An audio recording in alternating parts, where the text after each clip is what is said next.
Finish getting ready for the show, I need your help with something very important. Everyone extend one pointer finger in the air. Sir, that's not your pointer finger. And the lady in the blue shirt, I can see you're not doing it. Everyone's got to do it. Okay, that's better. One pointer finger in the air. Now I'm going to drop a bunch of books on the screen. You'll see the entire screen filled with book selections. And I'd like you to choose one by moving that pointer finger you're holding up over the book. And if you have to close one eye to do it, that's fine. Just choose one book to cover up with your finger. Now that you've chosen one, I'd like you to move your finger to the nearest orange book. Great. Next, move your finger to the nearest red book. And now, move your finger to the nearest green book. And don't move. I'm going to try to figure out which one of these books you're on. Look at all the choices you've had. And remember, I don't know where you started. I think I got it.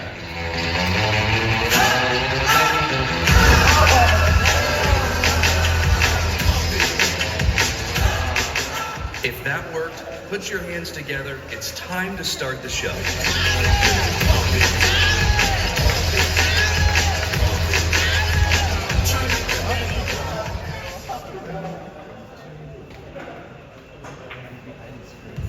All right, guys, did that work for you? It worked for me. All right, the entertainer you're about to meet is both a magician and a comedian. He's been named Entertainer of the Year, Magician of the Year, performing in over 500 different colleges around America. He was featured on the hit show Penn and Teller Fool Us, and has performed his show in over 200 cities in 15 different countries. Please welcome comedian and magician Michael Kent.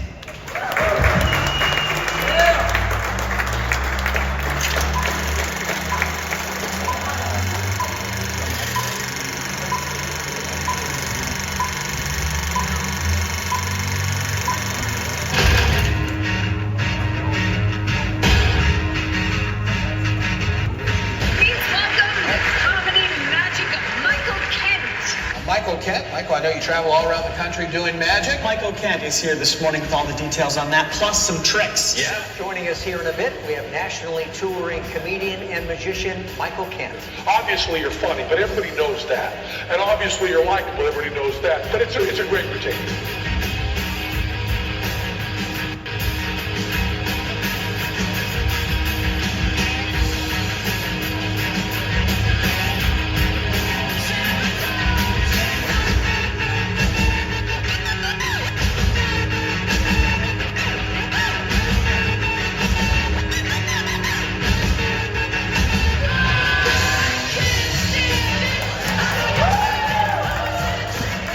You ready to have fun? Say yeah!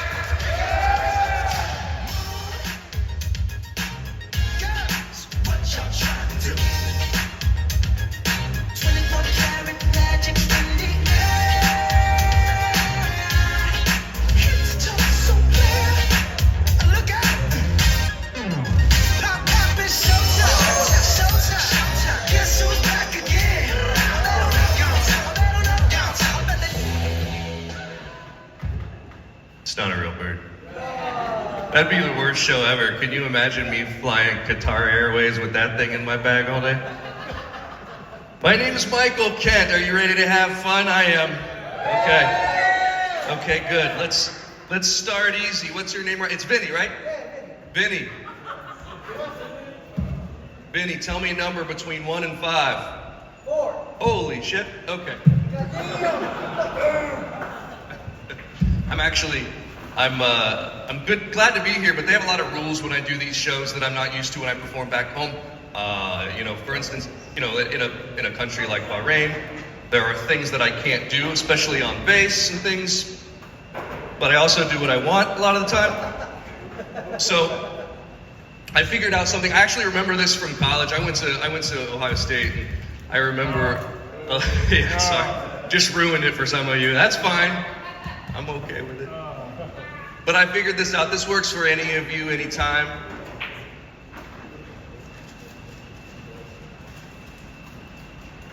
You put it in a bag, it's not beer. If you write not beer, anyone will fall for this. If you just bring this through the gate, write not beer, they don't care. They don't care. Some places it doesn't work, but that's just like a little thing from me to you to learn. It's a magic show. There's gonna be magic in it. You look surprised right now. A bunch of weird shit's gonna happen for about 40 minutes. You're gonna have to be okay with that. What's going on, guys? They brought, oh man. If you pound all of that in the next 10 minutes, this is gonna be an amazing show. I appreciate everyone's here for us, and I know this is sort of a remote location surrounded by a bunch of nothing, and I have to express my thank you to you for being here, and that's why I'm here to give you, a little bit of time to forget about how hard work was today and might be tomorrow, and I'm going to start that by looking into the future. I'm going to look into the future, and I'm going to see some things in the future. When I see them, I'm going to write them down on this marker board right here. Then I'm going to ask you all some questions. And then we'll see if my predictions from the future came true. Here's what it looks like when I look into the future. I got it. That's how it works. That's just what it looks like. Okay. I saw something in the future. I'm going to record my prediction. Okay. I saw something in the future just now. I wrote it down. And let's talk. In the black with the blonde hair. What's your name? Behind you right here. I was talking to the girl. Yeah. What's your name? What is it? India? India, in the future, I went like this, and I saw something. It was a celebrity. And in the present, right now, I asked you to say a celebrity, any famous person, and you say, Adam Sandler. I wrote Taylor Swift. Because I write Taylor Swift every time and ask a white girl. And that usually...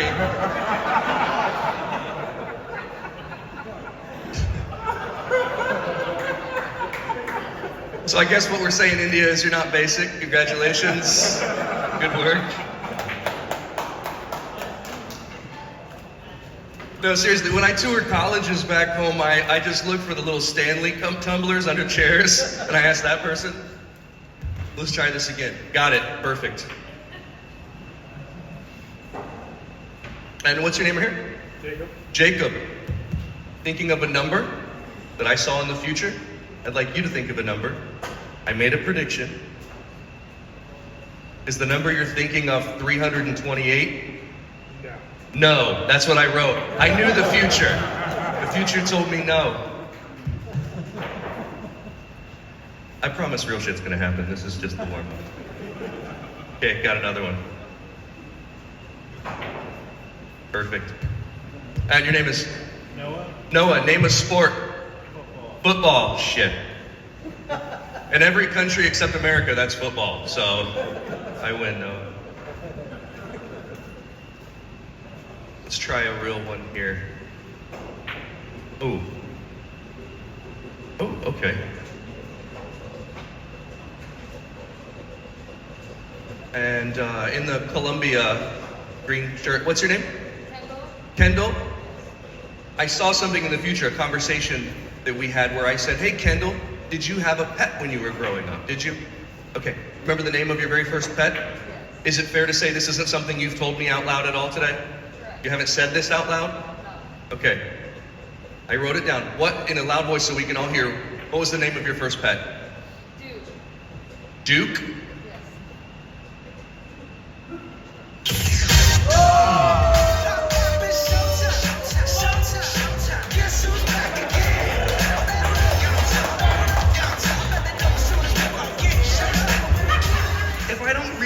The dumb shit, you don't like the good shit. That's how it works. That's how this stuff works. I need 2 people to help me out. Can I have 2 volunteers to help me out? Yes. Okay, you 2. All right. Hi, what's your name? Nelson. Come stand to my right, Nelson. Vinny, you're going to stand to my left. Give it up for Nelson and Vinny, everyone. Check that out. So I'm going to hand these gentlemen a couple lines. About 6 feet in length. I learned earlier this week that's a fathom. I was told that's a... Yeah, all right. What happens is Vinny came in here and I was like, hey, stand still. And that's how I cut it. That's how I measure it. But I want you to know the difference between Vinny's lines and Nelson's lines. So I'm going to trade you. You take the scissors, I'll take the line. And we're going to cut it into thirds.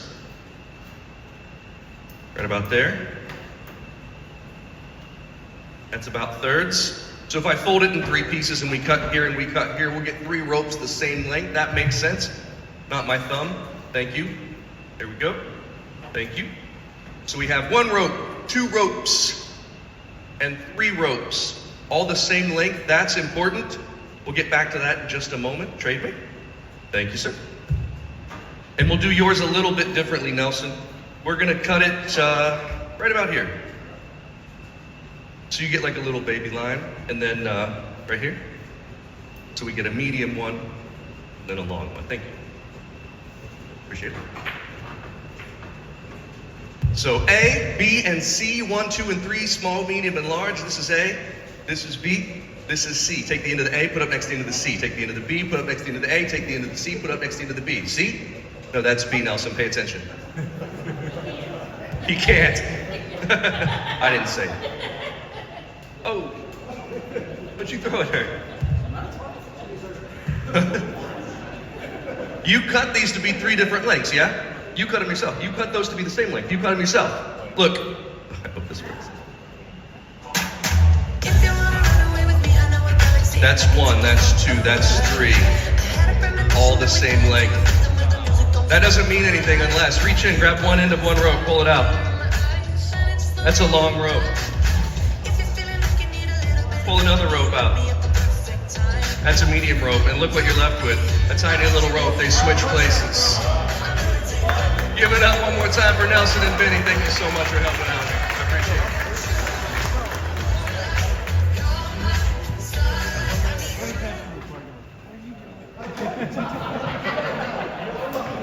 That's crazy, because they did it. My mom made this for me. So this way, I can do the show and use my hands. What? That's not magic. So my wife called me a liar last week. We were hanging out at the lake house and she goes, Michael, you lie for a living. But she is an esthetician, so she helps women lie for a living. Those eyebrows are not real. I promised her, I said, listen, I'll do magic on this tour in which I tell the truth. And that's confusing, because if I say I'm a liar and I'm going to lie to you, you know what that looks like. You have X's. But if I say I'm a liar and I'm going to tell you the truth, that's confusing. Am I lying about telling the truth? Maybe I'm telling the truth about lying. It's an age-old philosophical principle called the liar's paradox. It's very confusing. I'm going to demonstrate using 3 objects. A cup that is empty, a ball that is white, and a wand that is magic. We'll do it again. 1 truth at a time. A cup that is empty, a ball that is white, and this is where I got you to lie to yourselves, because if you deceive yourself, it's way more deceptive than if I lied to you. You saw me take a ball that I never took. Do it again. You saw me take a ball that I never took. This is a beginner magic move. It's called the French drop. And anyone can learn how to do this, especially if you're French. But it doesn't explain how the ball gets in the cup. I'm going to make it as simple as I possibly can. Simple steps. Empty cup. Ball. Pocket, wand, pocket, cup, ball. And now we can go into Bahrain and gamble. Because if I can decide, you saw me put the ball in the cup, you can hear the ball in the cup. But if I take the ball out, put it in my pocket, now you have a decision to make. Am I lying or am I telling the truth? Yeah, a lot of people think I'm lying. And if you think I'm lying, you think the ball is in the cup. You'd be wrong, but that's what you would think, because some of you saw the ball go in my pocket, which is why it's weird that it's in the cup. Did you notice I changed the pattern that time? What did I not use? That's because we've come to the next truth. This is not a magic wand. This is a stick. It's only a magic wand when I call it a magic wand. It's a piece of wood that screws together like a fancy pool cue. but it's symbolic of magic. It's like a flag or a cross. If you take two pieces of wood, you stick them together, that has a lot of meaning for people. For other people, that's just IKEA furniture. That doesn't mean anything. What I'm trying to say is it doesn't have to be a magic wand, right? It could be anything. You'd be like, hey, I got a banana in my pocket, which I do. And if you got a banana in your pocket, and you put the ball in the pocket, and you tap the pocket, and you tap the cup, what do you get in the cup? It's a lemon. It's a fruit-based trick, all right? That's how it works. Actually, that's a lie. That's a potato. It turns out I've been lying to you this entire time, and it's time that I fess up. The truth is, I don't even have a lake house. I don't wear glasses either. These are... And this is not a magic wand. That's a Slim Jim.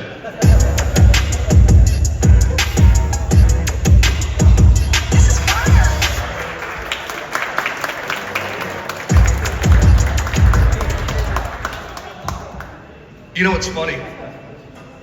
I used to love Slim Jims. Now I gotta eat one every damn night. Disgusting. How's it going, man? I'm Michael. What's your name? Tom? Tommy? Acknowledge for the audience, everything in this book is a different word, yeah? Phrases, words, they're all different. You're gonna choose one with your thumb like this. Just lift up to a page. Don't let me see. You got one? Thinking of one? Was it goldfish crackers? Yeah. Oh, man, that was good. Okay.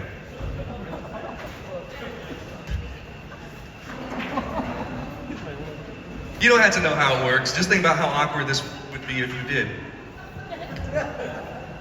I'm gonna do something really cool now. These are Scrabble tiles. And I'm gonna come over here and I'm gonna have someone pull a bunch of Scrabble tiles out of a bag. What's your name? Stanley? Reach in, grab as many as you can, Stanley. As many as you can. A whole bunch? Yeah, a whole bunch. Yeah, that's good. And then lay them out on the table. And I'll grab some too. Here, have some more. Whole bunch of Scrabble tiles that Stanley's got. I'm gonna write those down on this marker board. What did you throw? Oh, it's an orange. Orange. All right, we're gonna write down the letters that Stanley got on this marker board. This is gonna be crazy.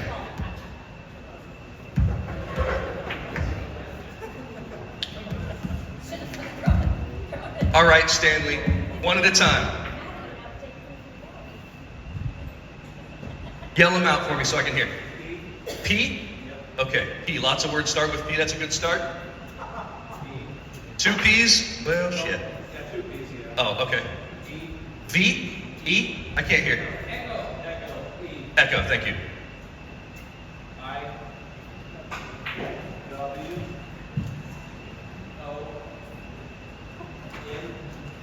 M or N? Mike? November. Oh, it's plural. Envy or envy? Envy. Pepewans.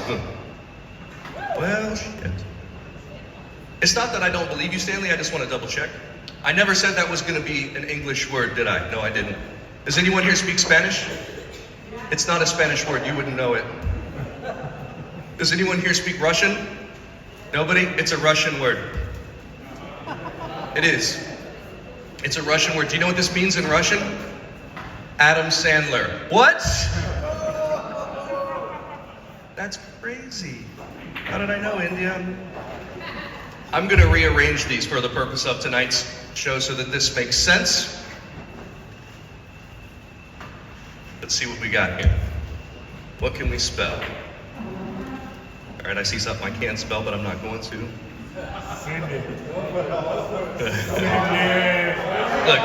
Look here. E-S-T.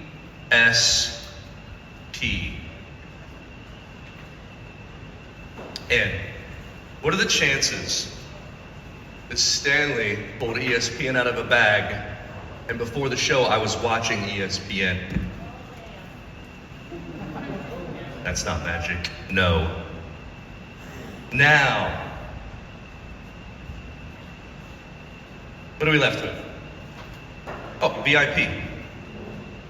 VIP. ESPNOW VIP. This means nothing to anyone. What I didn't explain is that this is an acronym. Now, you're all military, so you probably don't deal with acronyms very often. Let me explain. Every letter stands for. Can I just tell you the emails that I had to read to get here? Every other word, I had to ask what it meant. I have no idea what all of these acronyms are. As a civilian, it's so confusing to me. But I made it. This is a real thing. It's the Extrasensory Perception National Organization for Worldviews in Pakistan. It's a real thing. It's a real thing. We're gonna get back to this later. For right now, I'm gonna take these giant invisible cards and throw them in the air. Who caught them? Who caught the cards? Back here, what's your name? You've got red cards and black cards. I'd like you to throw one half away over your shoulder. Which half did you throw away over your shoulder? And you got 26 cards left. That's diamonds and hearts. I want you to put one half in your pocket, keep them safe. Which half did you put in your pocket and keep safe? Diamonds or hearts? You put away the hearts. I'm glad you actually did it, by the way. I was in Kentucky a couple weeks ago. I said, put one half in your pocket, keep them safe. The girl goes, I don't have a pocket. I said, you don't have any cards either, stupid, just do it.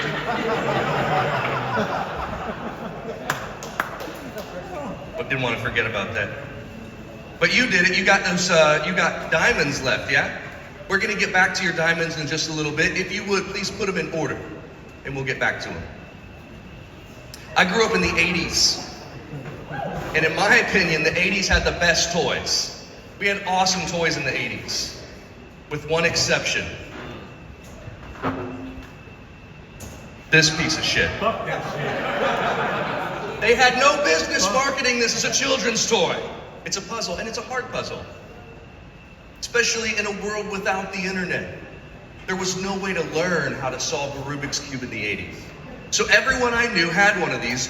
They would take it home, they'd mix it up, and it would look like this for the rest of their lives. Those are all in a landfill, looking exactly like this, just completely mixed up. But now, there are websites you can go to that tell you how to solve the Rubik's Cube. Now, you type in what colors you're looking at, it tells you how to turn it.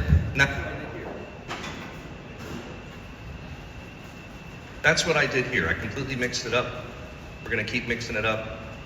Raise your hand if you have tried but never have been able to solve a Rubik's Cube. A lot of folks, a lot of folks. Guy with the backwards hat, what's your name? Vito. Vito, will you come help me out and solve a Rubik's Cube for everyone tonight? Give him a round of applause. He's gonna solve a Rubik's Cube for you. Yeah! Hey Vito, I'm Michael, good to meet you. Where are you from? Michigan. Yeah, you're a U of M fan, huh? Okay, that's all right. I'll give you the last couple years. That's fine. Look at next year and see what happens there. It is fair. What part of Michigan are you from, Vito? Kalamazoo. I've been there many times. I live in Columbus, Ohio, so you're only a few hours away from me there in Ohio. That's automatic. That's the most annoying thing, I think, in all of college football is the OHIO, but I still love it. Vito, mix it up as much as you possibly can. What do you do here on base? Security. Oh, that's exciting. Anything fun happened lately? No. Did sand try to get in? I saw two cats fight. There are so many cats here. What's with the feral cats everywhere? What if I told you, Vito, you were gonna solve that cube in 10 seconds? Highly unlikely. I promise you'll do it. I promise. I'm gonna turn my back to you so you don't get nervous. What color do you want to start with? Blue. Okay, here's a fun fact about Rubik's Cubes that nobody asked for. Every time you solve or mix up a Rubik's Cube, that combination of colors and sides is unique. Like super unique. You could give one of these to everyone on base, have them mix it up, you wouldn't have two cubes that look the same. It's statistically almost impossible. Because the number of combinations is 43 quintillion. It's a 4 with 19 numbers behind it. You could give a Rubik's Cube to everyone in the world, have them mix it up, and it'd be very unlikely that any two cubes look the same. That's a Googleable fact. So every time you do that, it's unique. Give it one more turn. That's unique. One more, that's unique. I'm gonna turn away from you, and we'll all count down from 10. When we get to 0, it'll be solved. You ready? Here we go. 10, 9, 8, 7, 6, 5, 4, 3, 2, 1. I like the boot camp yelling. That's fantastic. And back in my hand, Vito. Ladies and gentlemen, what the shit is this? But you know what? It's unique like a snowflake, and that means something. No cube has ever looked like this, which is why what you're about to see is crazy.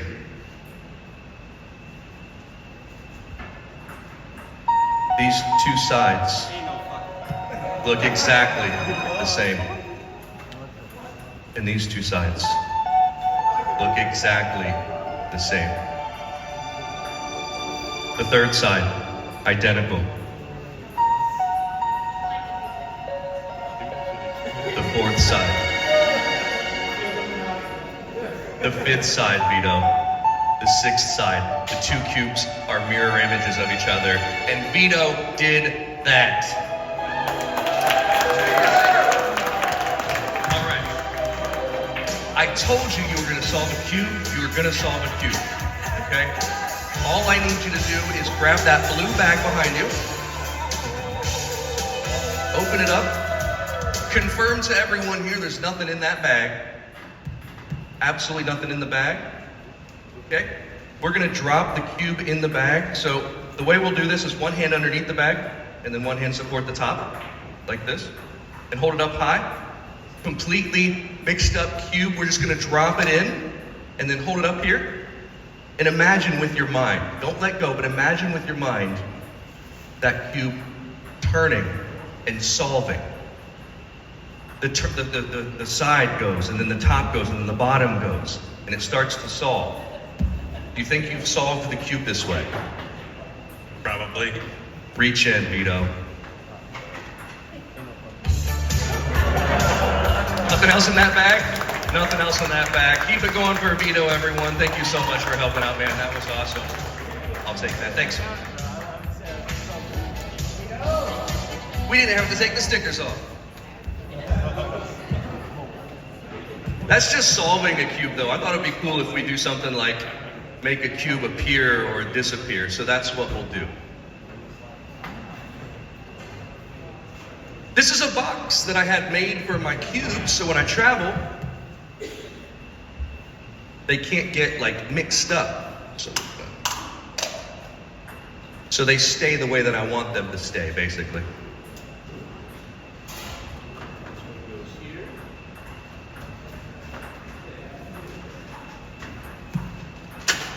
Vito's bag, nothing inside. This is where you're going to want to focus your attention. Okay.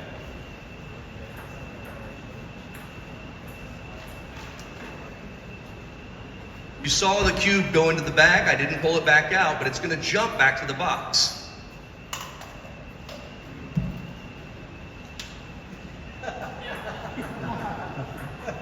And the other one is still there as well. Yeah. It's crazy, right? You guys can't see it, but Vinny's freaking out up here. I did this for a show a few weeks ago, and someone goes, "Open both doors at the same time, dumbass."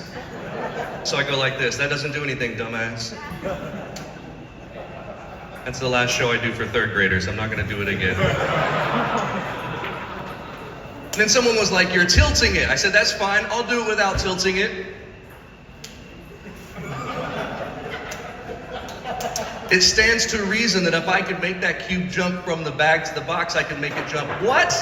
From the box back to the back. You're not digging it. It's fine. I'll earn it. I came here for you to experience childlike wonder and mystery on a daily basis in the middle of the desert. Watching the feral cats fight. Check this out. There's nothing in this box. That's an absolutely empty box. There's nothing inside. And if there's nothing inside, check this out. That's where it is. Back in the bag, and that is my trick.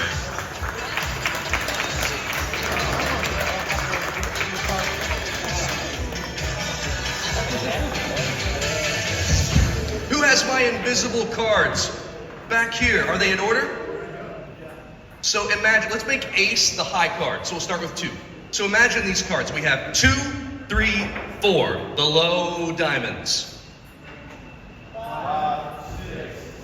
The medium diamonds. The high diamonds, and then all the weird ones with letters. So there are 4 groups: low, medium, high, and weird. I'd like you to put 2 groups in your mouth. What's up? I didn't hear. Which side? It's up to you. You got you got low, medium, high, and weird. Choose 2 of those groups to put inside your mouth. It's your choice. Which 2 groups did you choose? You got low, medium, high, and weird. Low and high? Swallow 1 group. Which did you swallow? Low. 3 cards going through your body right now, the low diamonds. That's important. That's the 2, 3, 4 diamonds. Now, I know that this is a remote chance. We're going to do a trick with my US $20 bill. Does anyone have their own US $20 bill in a wallet somewhere in the room? I know that you do. Would you bring it up? He's got 20 bucks and a gold chain. Give him a round of applause, ladies and gentlemen.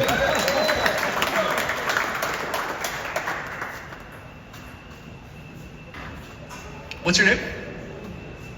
Joe. Hey, I'm Michael. Joe, good to meet you. Come stand with me up here, Joe. You can just put the 20 on the table and you can put the wallet down wherever. Joe, oh, that's silver. Did you get that here? Yeah. Yeah, it's like, this is a place to buy metal, right? This is like a good spot to buy. I was told you can get like metal, gold, silver, rugs, hats, whatever you want. Joe, where are you from? California. California, right on. He's got that copper tone tan going on, right? No. Joe, do you play cards? No. This is perfect for people who don't play cards because I'm going to teach you a move to make them all think that you're a card shark and they won't want to play with you. So you get a deck of cards like this, and you just do this, Joe. It's called the waterfall, and it looks pretty cool. I can teach people how to do this. Just take one hand out like this, fingers together, hold on to that. Hold that up high. Your left hand goes 6 inches underneath the cards. 6 inches, Joe. Okay. Guys always get that part wrong. Let's be ambitious. So here's the trick to this. You're gonna drop the cards from the front to the back. So here, let's go out to your fingertip. There you go. You'll drop these, then these, then these, then these, and all the rest, but in one swoop, like, so like, just like that, and you'll catch them here. Do you think you can do this? We're about to find out. Okay, we are about to find out. 1, 2, 3, go! Okay, that's pretty good, but you sort of just dropped the whole deck. But we'll try again. Maybe a little more distance will help, okay? So a little bit more, no, that's a lot of distance. Okay, there we go, perfect. 1, 2, 3, go! Oh, that's pretty good. Almost got it. I was trying to help you out. Here, put that on.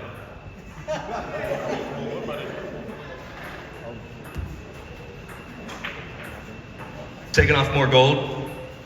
Silver, my bad.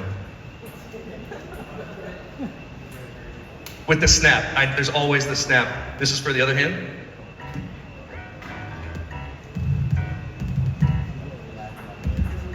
That's okay.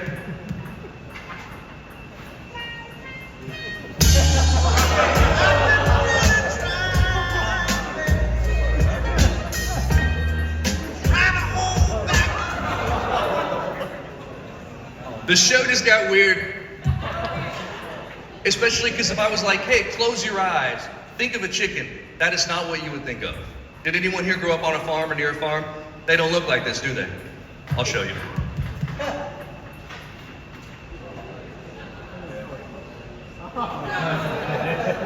This is what a chicken looks like and smells like. I stole this from the galley. Let me put this over here.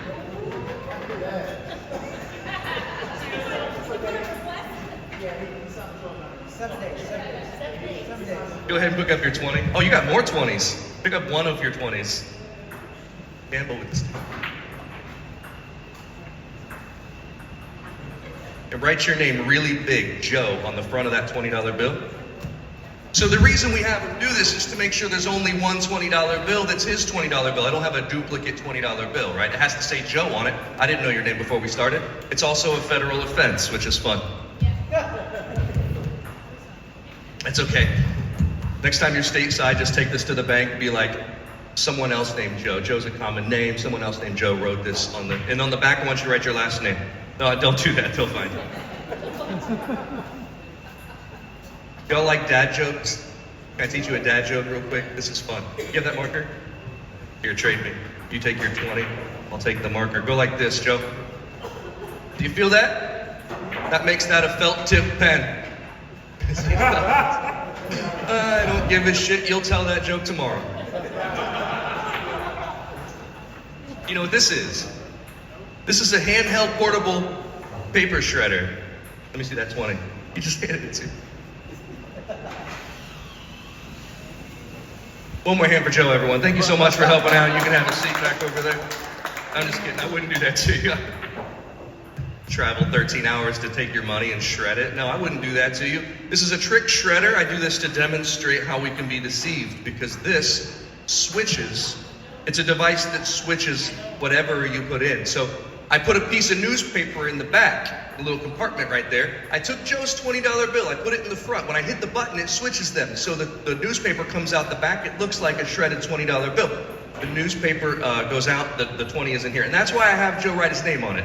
Because otherwise people don't believe me that it is this crossword. That Rubik's Cube thing was good though. Did you see that? That was... pick up that yellow chicken here and stand to my left if you would. Are you left-handed or right-handed? Put that chicken in your right hand, hold it up high. With your left hand, go like this, Joe. You see where this is going? Instagram, that's where this is going. There's something for you inside that chicken. That's right. It's an egg. There's an egg. There's a little blue plastic Easter egg inside that chicken. It's right in the very bottom. Your whole hand's in there, Joe. Can I see?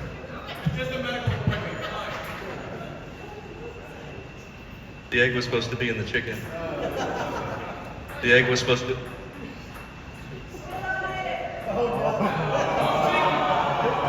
You're the one wearing the gloves. Come with me. Stand behind it. You don't have to pick it up. That's a frozen chicken. It came from the galley. There's a hole in the back. That comes standard. There's a flap of skin out of the way. Pull the flap of skin up out of the way. What do you see? An egg. Be very gentle. Pull that egg out of there, Joe. Be very gentle. Wait, is that a real egg? Well, that's a real chicken. Come with me. You're going to examine that for them. You're going to be their eyes and their hand because they can't see that up close like you can. No preparations or cracks of any kind, no holes. There's a born-on date on there. That's a very thoughtful chicken. But there's other than that, there's nothing weird about the egg. I'm going to prove it's a real egg.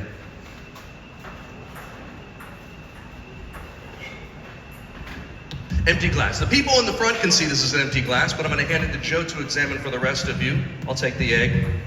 You can use both hands. The egg won't leave your vision, by the way. I'm going to hold it up here the whole time. Nothing in the bowl of the cup. Nothing in the stem. Nothing in the base.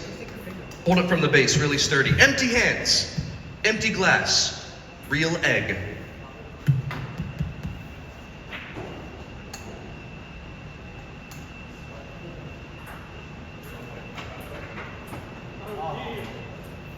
It'd be amazing if you cracked an egg and it had 20 bucks in it.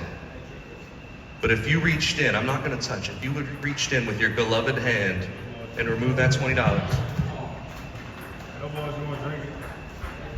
Show the audience. Is that your $20? It sure as shit is.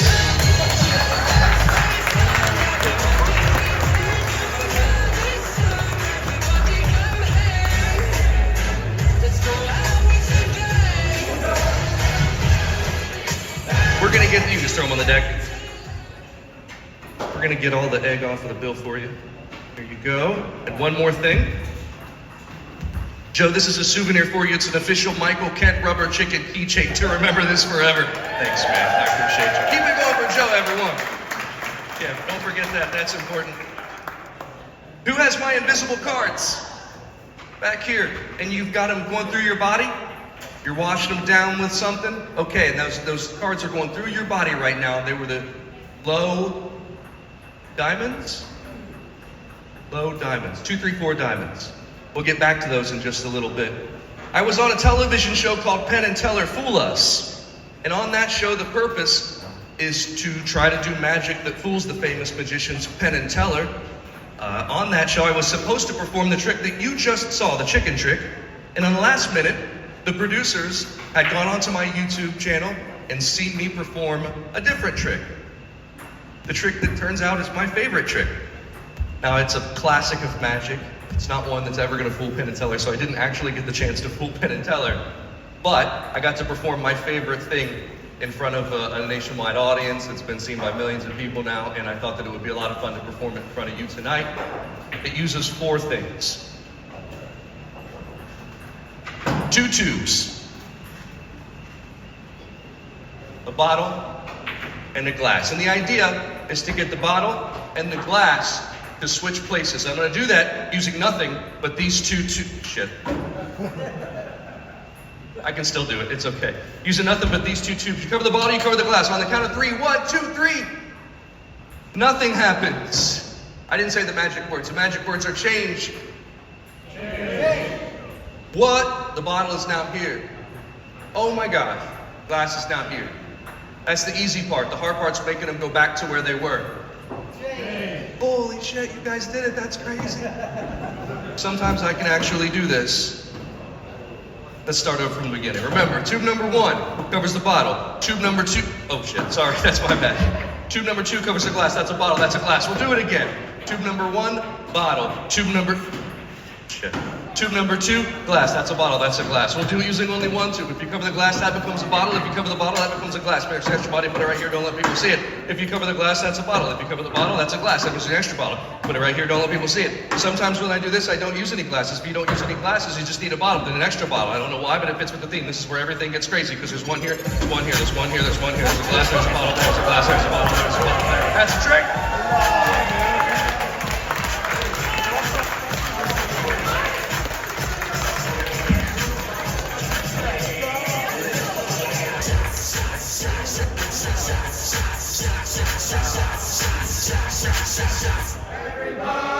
I performed that trick for the 3rd graders. I was like, hey kids, that song's about going to the doctor. I just thought that'd be funny. We've almost come to the end of the show. Please give it up for MWR Navy Entertainment for putting on this show for you. They know how hard you work, and they work hard to try to give you stuff to do to break up the monotony. I'd appreciate it if you all have Wi-Fi and you're able, I know you're not allowed to have certain social media, but whenever you can, to follow me online at Michael Kent. You can see all the different places I go. I always appreciate that. I once again want to thank you for what you do, your hard work every day and night to keep us safe. It really is appreciated. It's not lost on me that your job is way harder than mine. And so I'm only out here for a few days. You're out here for quite a bit longer. I see that, and thank you so much for doing that. With that said, what you're about to see is either going to make you WhatsApp your friends or poop your pants. If you WhatsApp your friends, my name's Michael Kent. If you poop your pants, I don't want to be involved. One of you has 3 cards going through your body. And tell me your name one more time. I didn't hear it earlier. Colin. Can you send that up? Colin, you've got 3 cards. I didn't know that you would catch the deck. I didn't know that you would eliminate all the other cards. What cards you would eliminate. You have the 2, 3, 4 of diamonds. I didn't know where you'd be sitting, but I want you to get up off the chair and look on the seat. Now that'd be awesome. If I could do that, you'd be pooping for sure. Let's give it a second. Now take a look. Are they there? Sit back down, sit back down. Now take a look, are they there? Carla, should I remind you they were invisible to begin with? They were never there. But in pretend world, are they there?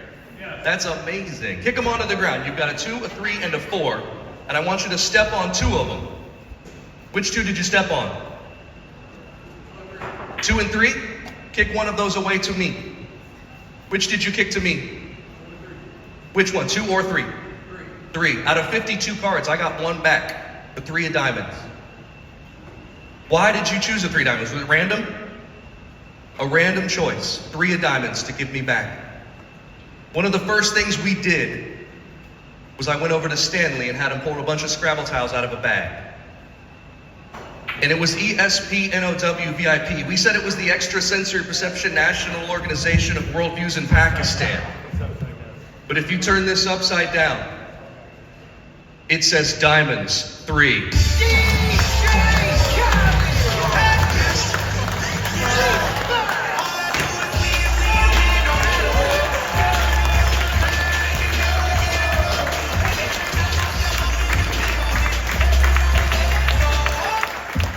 My name's Michael Kent. Thank you so much for your service. I hope to see you again soon.